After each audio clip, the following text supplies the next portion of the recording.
हरिद्वार में बुजुर्ग महंत की हत्या का मामला सामने आया है। करोड़ों की संपत्ति और हत्याने की कोशिश की बात कही गई है। 4 आरोपी इस मामले में गिरफ्तार किए गए हैं।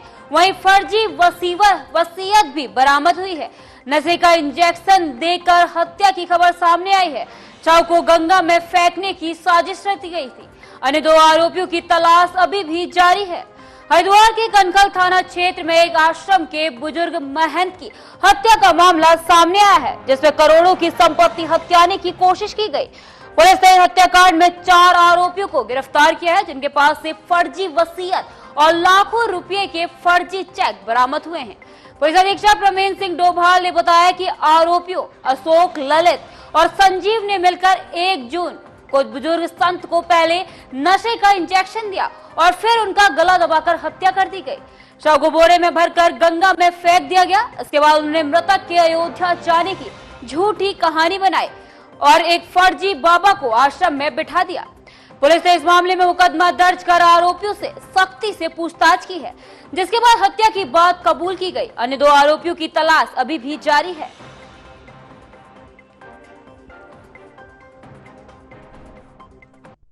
पूरे घटनाक्रम का मास्टरमाइंड अशोक, जिसके द्वारा जो गोपाल दास जी हैं उनको यहाँ से ले जाके उनकी हत्या करना और उनकी जगह पे एक फर्जी बाबा को बैठाना, ये उनके द्वारा स्वीकार किया गया। इस पूरे प्रकरण में पुलिस के द्वारा अब तक 4 अभियुक्तों को अरेस्ट किया गया है और अन्य अभियुक्तों की भी पूछताछ के लिए बुलाया जा रहा है। जल्दी अन्य इसमें अरेस्टिंग्स भी की जाएंगी।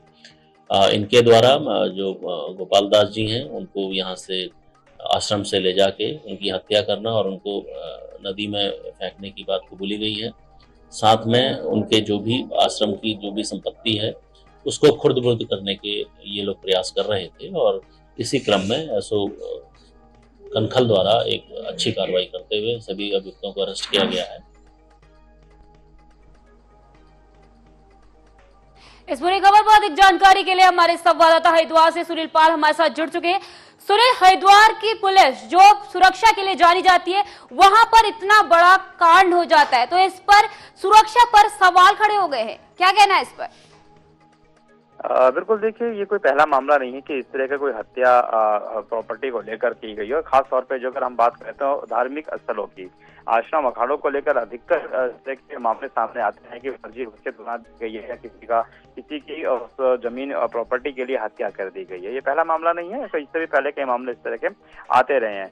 और क्योंकि ये पूरा मामला जो 1 जून 2024 को घटित हुआ था, जब कुछ लोगों ने जो है जो वहाँ के जो प्रमुख संत थे उनको इंजेक्शन देकर उनका बेहोश कर दिया था। उसके बाद उनका गला दबा के हत्या कर दी गई थी और उनकी जो लाश को गंगा जी में फेंक दिया गया था।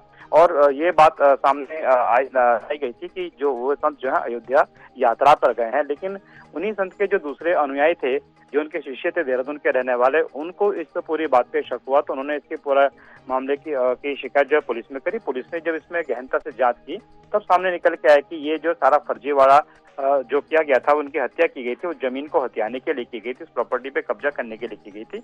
और उसी के बाद से लगातार पुलिस इस पूरे मामले में जांच करती रही। जांच करने के बाद अभी जो है 4 लोगों को गिरफ्तार किया है, जिसमें 2 लोगों की गिरफ्तारी होनी अभी बाकी। और ये कहना कहीं गलत नहीं होगा कि लगातार पुलिस भले ही कितनी सुरक्षा के और अपने दावे करती रही, लेकिन कहीं ना कहीं जो है क्राइम लगातार हर दौर में बढ़ता हुआ यहाँ पर नजर आ रहा है। जी मान,